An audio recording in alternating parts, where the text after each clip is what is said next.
Hey, what's going on, everybody? Welcome back to the Chasing Dreams podcast, episode 27 with Charlie and Justin. And we are in Studio B for the first time in a long time. What, like 6 weeks? Yeah, several weeks. Longer than that, a month? Yeah, probably. Longer? Probably about 2 months, I would think. Yeah, 2 months. Jeez. Because, I mean, when this thing first started, you and I separated from one another. Yeah. We were doing everything through Zoom, and then we kind of had the go-ahead, the green light to resume normalcy, but we couldn't because we had guests on. Yeah. So it would be silly for you and I to meet up when we're doing everything over Zoom. Anyways. Yeah. So a lot of cool things happening for us lately. Got a big list of guests coming up. Yeah, we have a huge list of guests. Now it's just a matter of fine-tuning the list in order to like add dates and stuff like that and figure out when people's schedules are free. You and I talked about the need to kind of like get a little bit of I guess a reserve list going. Yeah, like build up a bank again. Yeah, because we did that before, and then the bank ended up just giving us an opportunity to not record more podcasts. So we had like a bank saved up of probably like, I don't know, 6 to 10, somewhere in there. It was almost 10. So we had several episodes recorded when we first did this, and then we kind of released them and said, well, this will just save us as a bank so we don't have to record every week. And then what we did was we just said, oh, we don't have to record this week because we have a bank, and we did that for several straight weeks, and then we were left. Now we're recording every week. Recording live. So I kind of like the recording live still, though. I mean, I'd like to go where we're a week or two ahead. Yeah.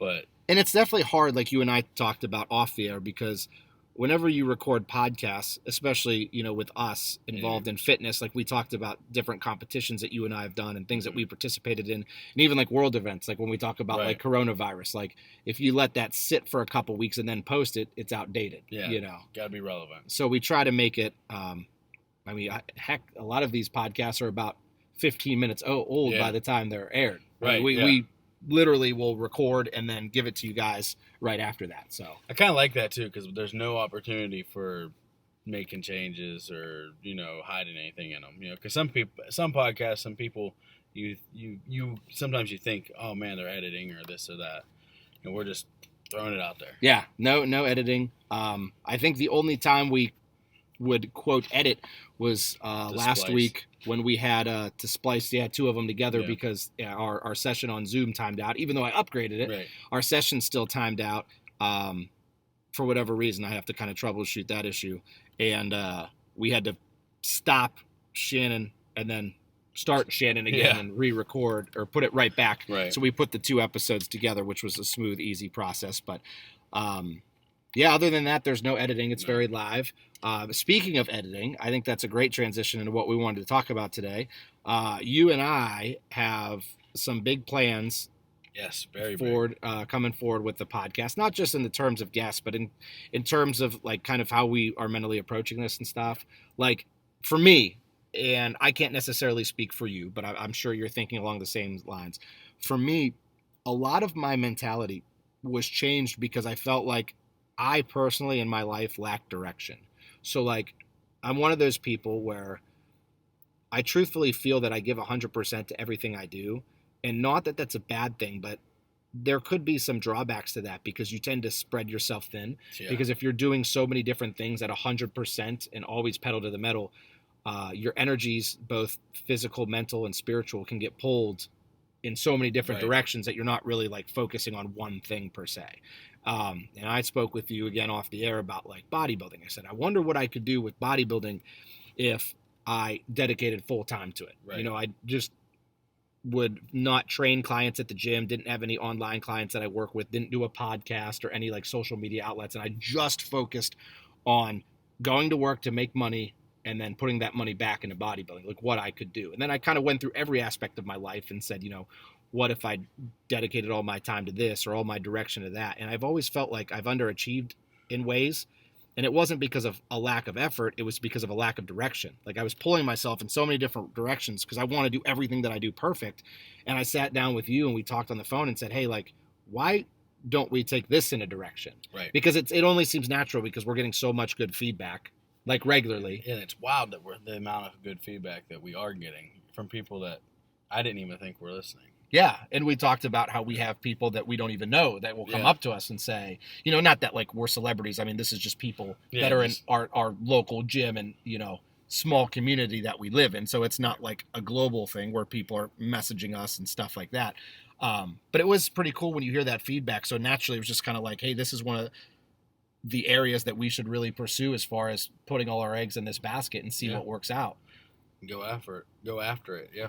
So with us, it required the first thing, again, going back to the direction component, is you can't get somewhere if you don't know the direction you're going. So we need a direction.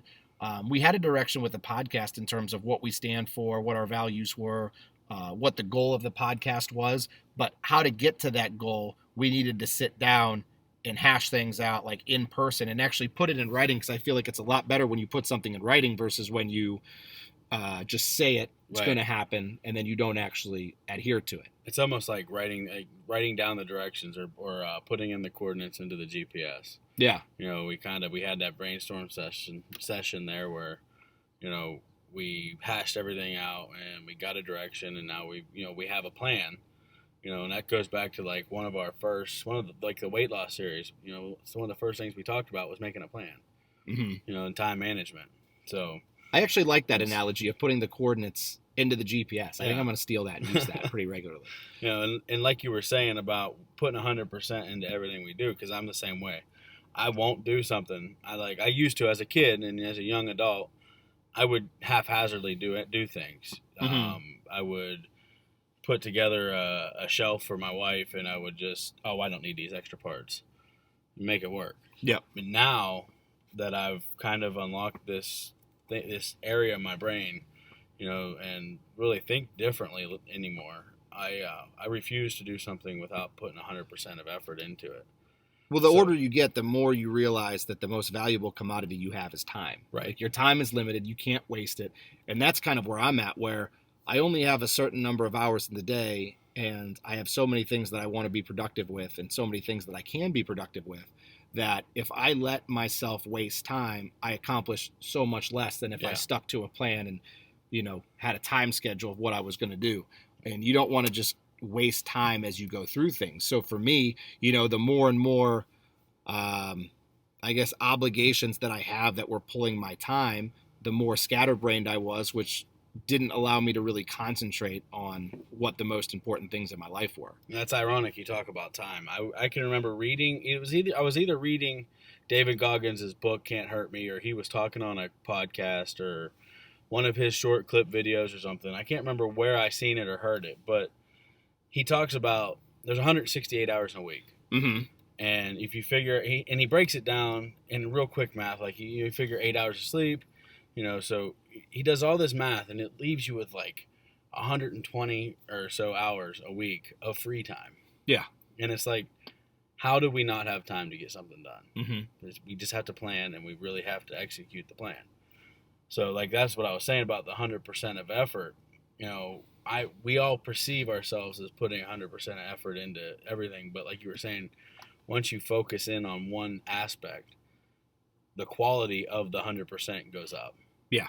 So, and I think that's what we're doing here, is we're trying to raise the quality of all this effort we're putting into this. Yeah, for sure. Because I've heard a lot of people talk about being aware and living in the now, which is kind of a cliche that's thrown around a lot. But when you actually go to focus on it and what it means, it's like, holy cow, this is game changing. One person that we've talked about on the podcast before that I follow very, very closely is Ben Pekulski.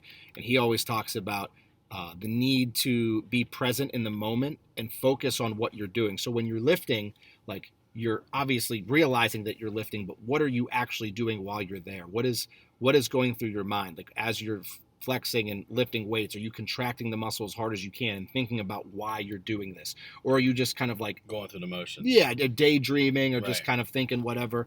And I think that's even better, is not necessarily the direction of the time, but the quality of the direction of the time. Like, are we doing everything we can to make this successful all the time? Because it's one thing to sit down and record a podcast, but if we sit down and, you know, just kind of shoot the crap for 20 extra minutes, well, that's time we could be spent promoting on social media or doing something else. And I know that doing a podcast isn't completely overwhelming of our time. I understand that, but why shouldn't it be? Like, why can't this be something that you and I have had a lot of time in, since it's gotten good feedback and just improve the quality of everything. We enjoy it, and the people enjoy it. So Yeah. we should be after it. And so that's kind of where we started to take our initial steps. Is Justin and I sat down and we created a Google Doc so that way we could both edit in real time and see changes and everything, because we wanted to make sure that there wasn't a whole lot of different like paper trails, so to speak, because we have different text messages with different guests and different people that we're working with, and like someone would text me and then I would have to text Justin, but we'd have a group message, and then if Justin had to ask me something outside the group message, he would message me individually, and likewise me with him, and it was kind of back and forth. Yeah, very much so, and it's very scattered, very scattered. Yeah. I think it's a good word for it. So what we did was we created a Google Doc, and it basically pertains to everything podcast related, everything Chasing Dreams related. Like it had guests, you and I's to-do list for certain items, gave us tentative dates and deadlines, because I talked to Justin, me personally, that's one of those things that I need. It's interesting because I can be either the biggest procrastinator of all time or someone who's the exact opposite and gets everything done immediately. Right. And the only difference between which of those two personalities of me you get is if I have a deadline. Even like if you give me a deadline of 2 weeks from now, I'll have it done today. If you don't give me a deadline, I just won't do it. It's like this weird mental thing. It's not that you don't want to do it. It's that the things that do have a deadline take precedence to the things that are ideas. Mm-hmm. So like that pertains to everybody. I mean, everybody. Because if you have deadlines on things like with work. This is what your boss says you have to get this accomplished today.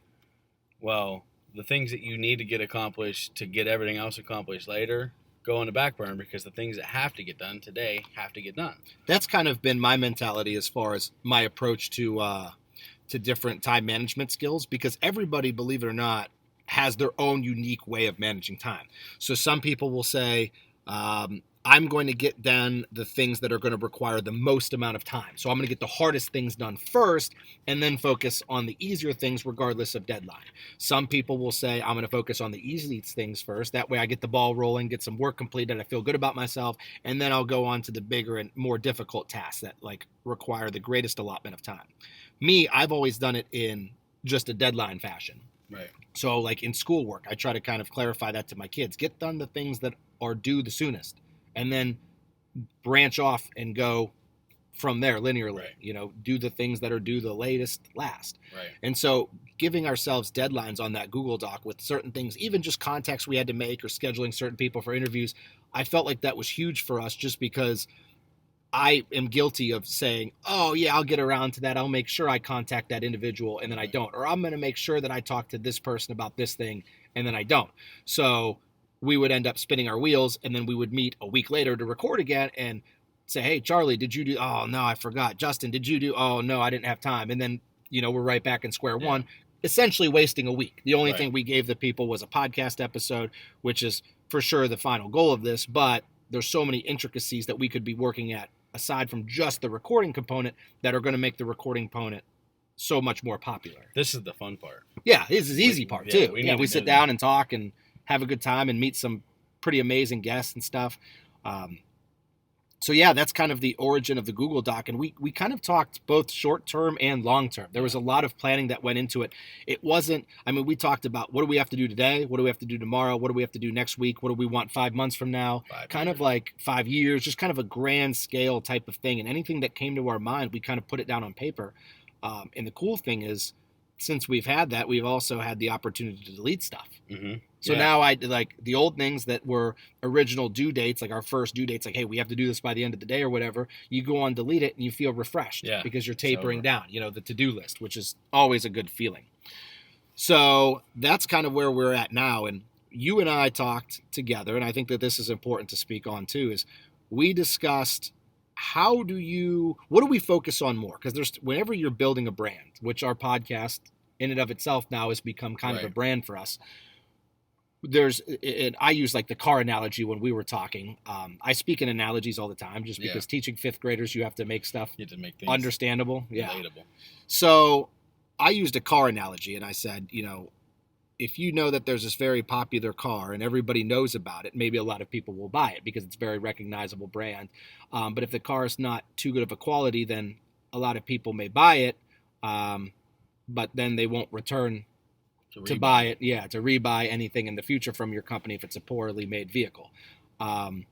Likewise, if you can have the nicest car in the world, but if nobody knows about it and your branding and marketing is poor, then no one's going to buy it because people don't understand how wonderful of a vehicle it is. So that's kind of raised a talking point between you and I is, hey, where do we put most of our focusing time into? Because obviously you want both, but do we focus on creating a better product with the podcast, or do we focus on getting it out there first? And we kind of talked about both ends of the thing. Like a balance of the two. You have to have it. Yeah. So like we said, okay, take for example, quality. What are some things that we can do for quality? You came up with, first thing you said was the intro song. Right. Intro. Because be awesome. Most of the podcasts you listen to have some type of an intro song or a jingle that just kind of adds a tinge of professionalism, I guess would be the good word for it. We talked about optimizing sound quality because we record on a lot of different ways, right? I mean, like first we recorded just from the computer, the MacBook. Then we added some microphones, which we had to troubleshoot the issues because even the splitter was taking the volume down a lot. So we had people tell us, hey, sound quality's great, but you don't have a board. So it's quiet. Then we recorded over Zoom, which kind of added its own element because you're thinking about reception and internet service on the guest's end. And then you have background noise in every vehicle or every house. Of course. So, which we talked about the need for a specific studio, which is in the works for the future, which is pretty cool. But those are things that would adhere to the quality. And now when you talk about, okay, well, how are we going to spread this to people? Because we could have this awesome quality podcast in the future, but it's only as good as its listenership. Like people are, if we have bottom line is if we have 1 million listeners, it doesn't matter if our quality is really good or not because we're driving traffic. I mean, we want to be good and we want to give stuff that's useful and be liked, but I guess publicity is publicity regardless of where it's coming from or who it is or whether it's good or bad in that instance. I mean, traffic is traffic. So we need to get, promotionally speaking, we need to kind of expand our group of people that we target, not necessarily group of people that we target, but group of people that we've been targeting lately. Just by chance, the small paradigm of people that are listening to this, not that small, but small compared to where we want to go. We have to expand this. So how do we reach more people? Like the one thing that I said was increasing my social media outreach. So for me, I don't have a huge amount of social media publicity. I guess, again, some people say I do, but it depends on what you're comparing to. I think I have like 1,000 followers or something on Instagram. Which you have people with millions of followers. So that's crazy. You want to try to get to that point at some juncture. But what do I do to grow my social media following? And I had to do like some self-analysis. Like what do I do well and what do I don't do? Like I post regularly, but I don't post things that are interesting. Like I don't post training videos because people have always said, oh, you need to post training videos, like post clips of you doing exercises and stuff like that. And I've never wanted to do them. I just didn't like it. And when I have people tell me that, then I have to kind of self-assess and say, well, if these people want this, I'm not posting stuff on social media because it's what I like. I should do what other people want to see, I guess. So if people are interested in seeing me do a set of deadlifts, then why don't I just give it to them? Yeah, put out a set of deadlifts. Kind of takes me to that clip of that movie, Never Back Down, where they were in that fight and he says, got to give the people what they want. Yeah, that's it. I mean, because again, podcasts only as good as its viewership. If you and I want to have a conversation about stuff that no one wants to listen to, we can do that. We don't need to record it and do it, right? So that was one way that I thought that I could improve personally is social media outreach. And we've kind of been undergoing this all at once. Like this whole new branding thing and how are we going to reach more people and how are we going to make our quality of product better? And so you and I started with the logo. That was kind of like the starting thing, right? Was like, hey, well, if we're going to brand this and we're going to promote this, we need to start with an official logo. So because you were the first person that kind of started the engendering of the logo and the original one. So kind of talk about how that worked out. So my t-shirt lady, her name's Christine. She has it's CNC Creations. I called her up and I said, hey, I told her the idea of our podcast and just what we do, what we talk about, what we represent, talking. We want to bring light to good people and success and training and athletics and all that stuff. I said, just come up with something. Shoot me some ideas. If we find something, if you come up with something that we like, we're going to use it. And she did, and so the original one with the Dreamcatcher, we loved it. But it's really that logo in and of itself was so hard to put onto items and onto shirts and onto things. So that's where we are now with the one we have.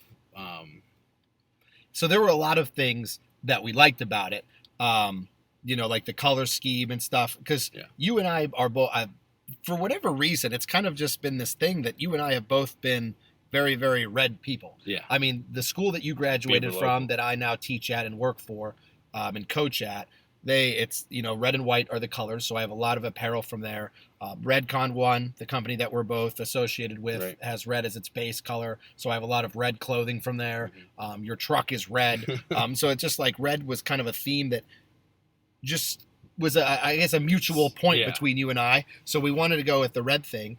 And eventually I was talking to my coach, Austin Stout, who does a lot of branding because he is his own boss. He owns his own training company. Everything that he's self-employed. So he needs to do a lot of marketing on his own. So I reached out to him and said, hey, do you know any good marketing guys? Like, I think this podcast has potential to be something that a lot of people listen to and could have a pretty decently sized outreach. We want to start with branding and make sure we have a good quality product to kind of draw people in. Who should I reach out to? And he said, oh, you got to talk to my buddy Nick. He does a lot of stuff for me. He does a lot of stuff for some of my clients.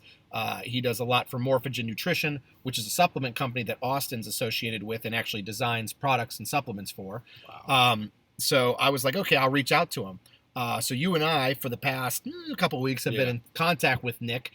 Gennaro, I think, is his last name. I'm probably pronouncing it wrong. So Nick, if you're listening to this, I apologize. So we talked about like some pricing and some things that he would do. And he was kind of a jack of all trades for us. He does photography professionally for like weddings, and, he specializes in physiques. So like, pre-contest photos of bodybuilders and different competitors and modeling photos and stuff. He does graphic design, of course. He does a lot of like technical work, like sound optimization. He's the one who's going to help us with our intro theme and stuff like that. So it kind of made sense to naturally gravitate towards someone who's going to be able to help us with all these things. Yeah, because again, we're trying to streamline it, trying to stay focused and trying to have that direction.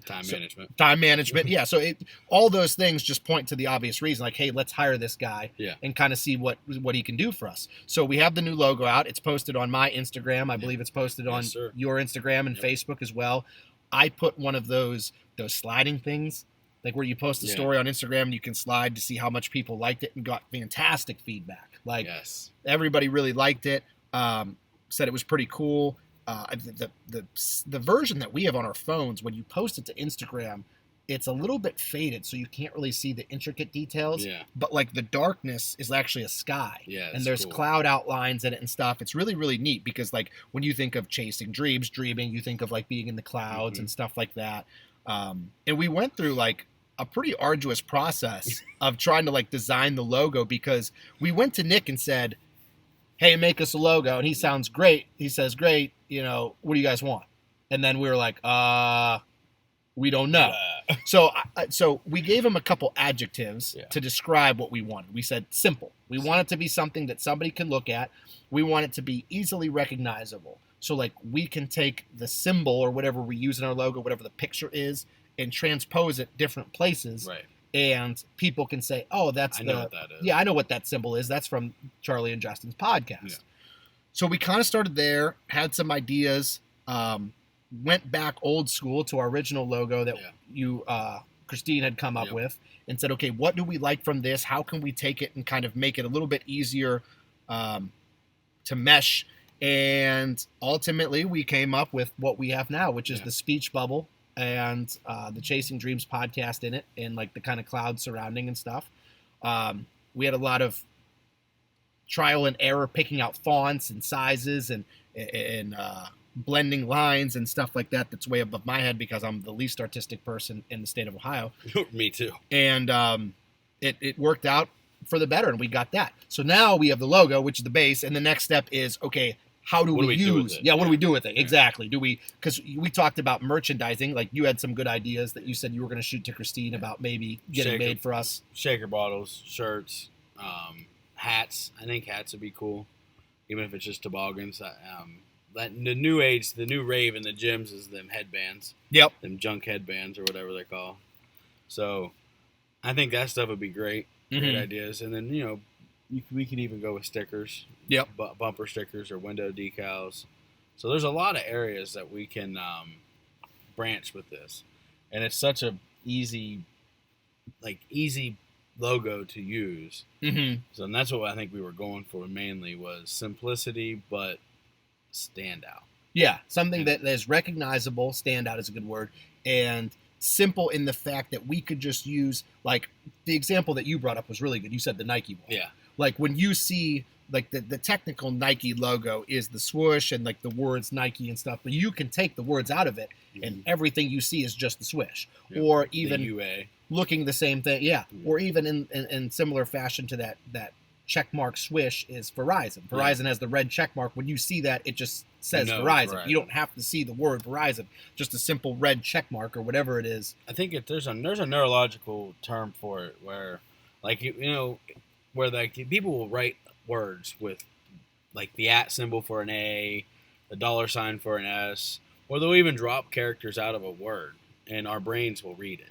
Yeah. Mm-hmm. I don't know the technical term for that, but that's the same kind of thing. We're trying to.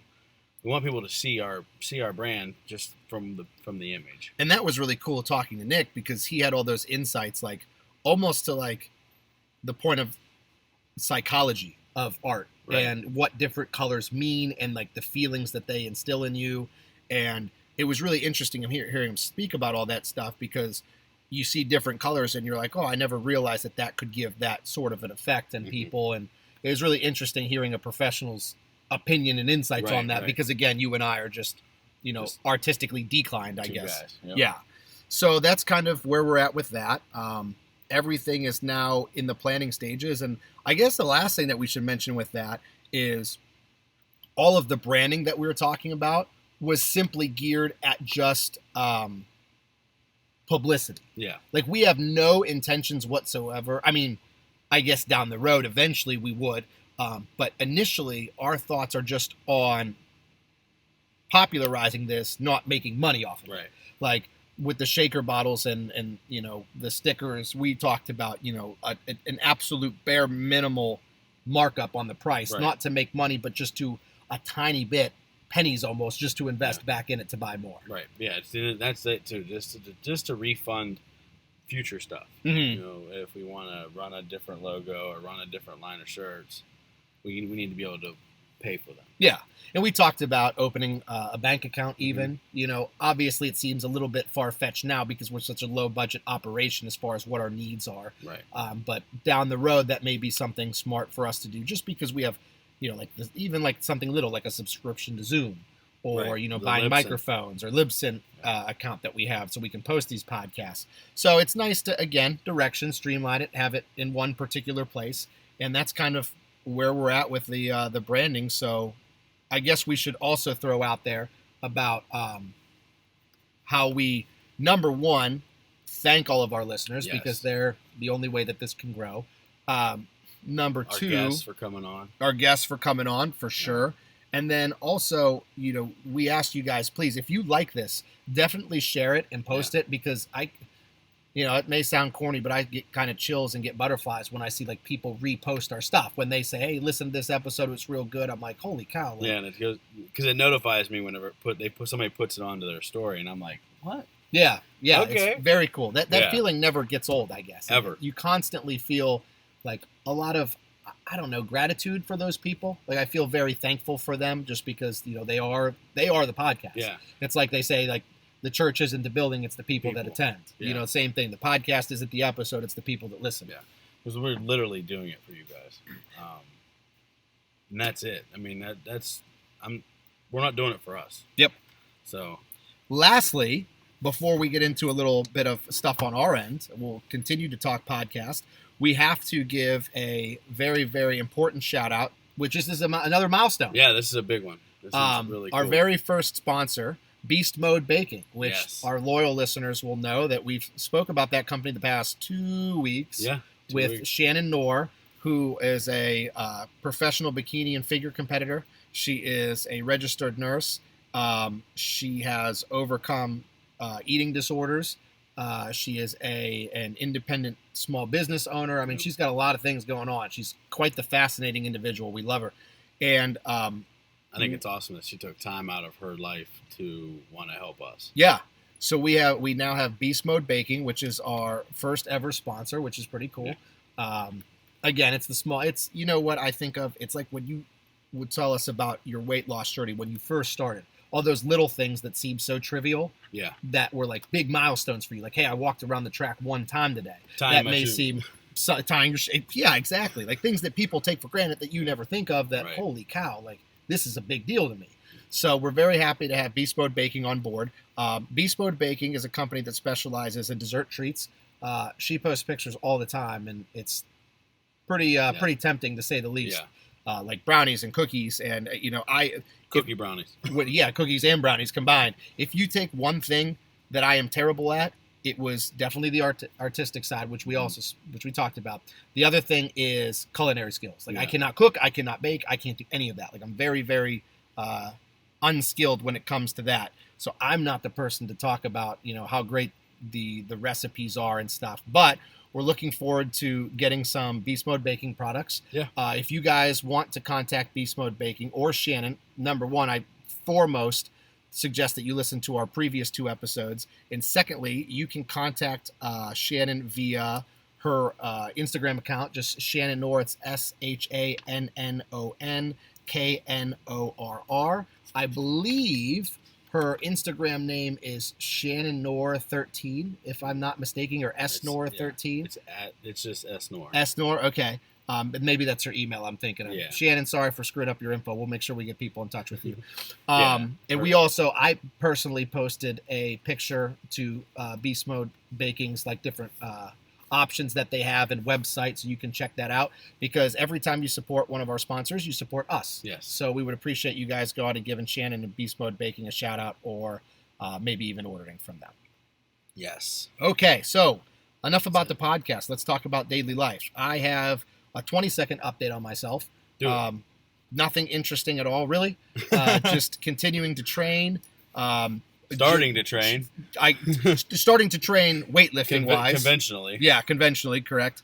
Going back into the gym now. They're finally open in Ohio. I apologize to those of you that are listening to this outside of Ohio and don't have the gyms open, because my heart goes. Yeah, truly, I understand, because when other gyms were open and when Ohio's was not, I was in your shoes and I was upset, frustrated. But yeah, I'm just starting back to weight training. Don't have a whole lot of updates because it's been so new that I can't really say one way or the other how training is or what training's been like, but I will get you guys further updates on that as we go, because I'm sure pretty much a large majority of our listenership is in the same boat. Yes. Okay, yes, so sure. That's my quick and short story. Now on to you. Yeah, I got a few. A little bit more complex than mine, I guess. Yeah, going along with weight loss, it's still pretty steady, holding pretty strong. At that 315 mark, not going up, not going down. I've had a lot of big lifestyle things happen lately. As most of our listeners know, my wife's grandmother lives with us, and we had temporarily moved her out due to the COVID-19, and my wife working in the hospital directly with it, and because her grandmother is immunocompromised, it just made sense to isolate her from us. And so it meant a lot of extra work for myself, going back and forth both houses, plus working and training and starting 75 hard. Made for long days. Anyway, so she is now back in our house, and we have been doing a lot of work at her house, getting it ready to rent out. So I've been very busy, very, very busy. Over the course of the last, year and a half, when did my orthopedic stuff start happening with my hip? Probably midsummer last year. Yeah, I would think so. Yeah, so like middle of last summer. About a year almost. Yeah, we're pretty much on to a year. We didn't know what the issue was, but everybody knows, I started running heavy, like 425, 430, 430 pounds, I should Which is say. pretty impressive in and of itself that you were running Yeah. at that stage. I think it was, I mean, impressive, I guess you could say. Mhm. I think it's more, I should have listened to my coaches. Could be stubborn in a sense, I yeah. guess. But I couldn't help it. It felt good. It was awesome. I'm paying for it now. I went to the chiropractor yesterday, actually, and she said that I was all out of line, and basically it was due to running. And she said, "You probably can't run now, can you?" I said, "No, not really." So she got me lined back up. I do feel better. My knee still hurts. My ankle is really hurting a lot lately, and that was the reason I went to the chiropractor, because I couldn't figure out why, because I hadn't rolled it. I did roll it once about 3 weeks ago in one of my outdoor exercises during 75 hard, and that was actually where I'm headed to with this. So I completed 22 days of the 75 hard challenge. I actually failed on day 22, and that was the day. So that day it was a long day. We ended up going to her grandmother's house, checking in on her, and she ended up having to go to the hospital. And it's nobody's fault but my own. I just didn't get a workout in the morning, so I planned on doing 2 evening workouts and failed, basically. By the time I got home, I realized what time it was. It was like 2:30 in the morning. I sat down at the kitchen table. I did my reading, and I went into the bathroom, took my selfie, and sat on the bed to change my clothes and get ready to go start my workout, because that's what we do. And I fell asleep. Yep. So I woke up in the morning and I was pretty devastated, actually. But I talked to Charlie, and we talked about it, and I was like, you know what, that's okay. We talk about failure all the time, and it's what we do. You can't be successful every day. You can't win every fight. I guarantee that I'm going to win the battle, but I'm not going to win every fight. So I will be back to do 75 hard. I'm finishing up some projects around the house that have just really taken every ounce of extra time, because I'm managing the 2 households and stuff. It's tough, and I'm making excuses. So I'm going to stop with that. But then you have to, of course, balance. Here's the multi-million-dollar question that we've asked before. I think we had an entire episode on it. Where is the line between excuses and valid life circumstances? Right. There is a difference, but I feel like the difference between circumstantial incidences and excuses is the fact that our excuses are chronic and reoccurring. Like if you're continuously trying to accomplish things and say, hey, and you're continuously failing at them, then that becomes an excuse, or you have excuses, plural. If it's a one-time thing, or every so often something comes up that kind of derails your fitness plans or derails your financial plans or whatever, like we're going to run into those. It's inevitable. Like in bodybuilding, no one gets better all the time. Right. Like you're going to get sick or have an injury or have to take months off from the gym because of a widespread viral pandemic. Like there's going to be something that's going to derail progress at some point in time. And for me, I am very self-defeating sometimes, just because of my habits, where I am so used to everything that I was doing. I was used to teaching, I was used to coaching, I was used to training athletes, I was used to lifting myself, I was used to my diet. And I did everything that I was supposed to do, but I didn't do everything that I was supposed to do the way I was supposed to do it. Right. And that's been my biggest takeaway, is I don't think I've been failing as in not doing the things I'm supposed to do, but I've just been failing and not doing the things that I'm supposed to do the way they're supposed to be done. Right. Because execution. For sure. Like it's a difference between you can go out and do cardio, and you can go out and do cardio. Right. There's a big difference. Or take lifting, for example. The one I like to use is you can go exercise or go lift or go work out, or you can train. Right. Like when you train, the word train implies that there's something bigger that you're getting ready for. So I like to use the word train. Like I'm going to go train today versus I'm going to work out today, or I'm going to lift today, or I'm going to exercise today. Right. So I think that going forward for me, mine isn't like you, where there were things that took the place of certain things. I still had my plate was still full of what I needed to do. And I think that sometimes that's even more of a failure to where I have the time, I have the ability to do these things, and I'm doing these things, but I'm just not giving the killer instinct to them like I should. Right. So I mean, we get sidetracked in life. I would feel worse about failing 75 hard if on day 23 I would have got up at 6 o'clock, 7, 8 o'clock in the morning and went to bed at 8 o'clock in the evening. I would feel worse about it.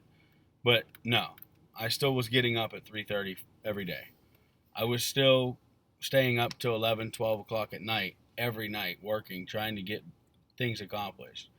I didn't just say, oh, I failed, so now it's time to eat ho-hos and ice cream and woe is me and my sorrows. I'm still getting after it. It's just life and, adult responsibilities, for a lack of better words, came up, and I have to get that done. So now I'm going to be doing a 95-day challenge because I'm essentially going to start from day one like we're supposed to. And I'm not going to quit until it gets done, period. It's going to happen. And one thing, the 21 days that I accomplished, 22 days, I had to look at my thing. I'm pretty sure it was 21. 20 some, yeah. Yeah. The 21 days that I accomplished was savagery, and I loved it. Just the brutality of putting, because I don't have it in me to go and do a workout haphazardly. Yeah.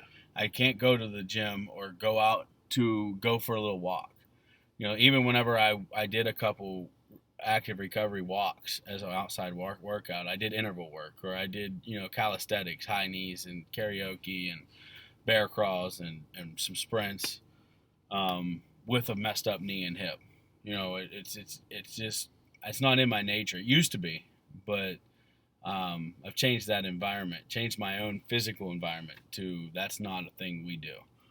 Mm-hmm. So I guess I'm going back to the thing that I stand for is it doesn't matter how bad the situation got to, but I personally know that we all are worth it, and got to keep going, got to keep pushing, keep after it, and you'll get to the finish line. Hopefully I don't ever get to the finish line. But, yeah. You know what I mean? And maybe there's like a heightened sense of motivation because during the quarantine, at least for me, I did a lot of self-reflection. Like it allowed me to really think about my life and what I'm doing or what I'm not doing. And it made me realize too that I need to continue to boast about like self-transparency and full transparency, because I don't want people to ever get, and I know that we give this disclaimer all the time, but I can't say it enough. Like, I don't want to ever come across as like preachy to people and say like, this is what you should be doing. This is how you should do it. I have all the answers, because I'm just a nobody. I'm just trying to, kind of maybe be therapeutic about my experiences and talk about things that I've done that work, things that I've done that haven't worked. Because like, here's an example I'll give you. If I like ever bring like junk food to the gym or eat fast food or something, people go like, they're like flabbergasted. I didn't think you could eat that. Like, I didn't think you were allowed to eat that or whatever. And it's like, I am human. I do get fast food every once in a while, like obviously not regularly. And I try to limit it based on, not just physique and performance, but health related stuff. But, I don't want people to think that I try to paint this picture of myself as being like perfect or having it figured out in any regards, whether it's, bodybuilding, whether it's fitness in general, whether it's academically, whether it's, professionally, financially, whatever. Like, I don't have the answers. And I'm just letting you guys in on my journey, and Justin's doing the same, that we are trying to give kind of like a little bit of insight as we find the answers, because we don't have them. We're looking for them, which is kind of the purpose of having our guests on. Like, we talk about the importance of success and the importance of hard work. And, we're not necessarily always the beacons of that. That's why we have guests on, that we can, maybe guests who have been more successful or have accomplished a little bit more than us right now. So we get to show and say, hey, you're getting this, right from their mouth. Like, these are the people that have multiple world records. These are people that are professionals. These are people that have done this or that.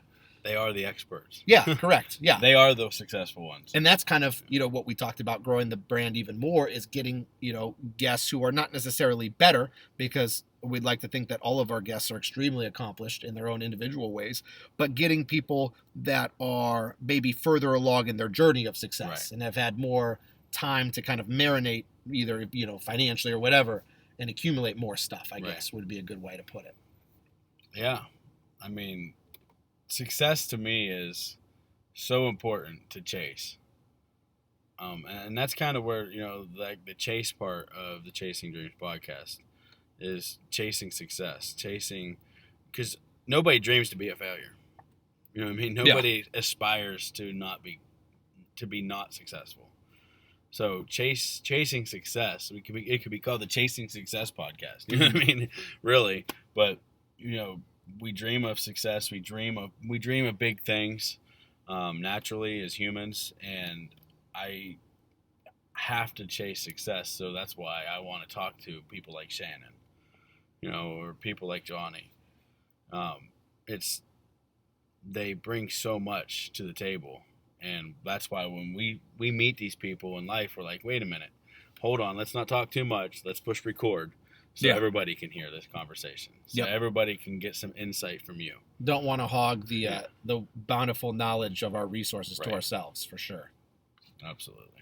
Yeah, man. So big things coming, I think, for both of us. It's gonna be awesome. In the world of podcasts, and hopefully the world of chasing our dreams and accomplishing our goals. So I think we should end by, again, thanking everybody for listening. We appreciate you guys so much. Please share the podcast. Continue to repost stuff. It means the world to me, and I know to Justin as well when you guys do that. We're just going to keep getting bigger and better, hopefully, as time goes on, give you a better quality product. As always, feel free to reach out to either of us with any sort of, compliment, complaint, concern, question, whatever. We want to make this podcast relevant and useful to you. So if there's things that you guys would like to hear about, as always, let us know. I think another Q&A is probably overdue at this point, so maybe we can do a Q&A coming up soon for people, because I had a lot of fun with that. That was awesome. It was a good time.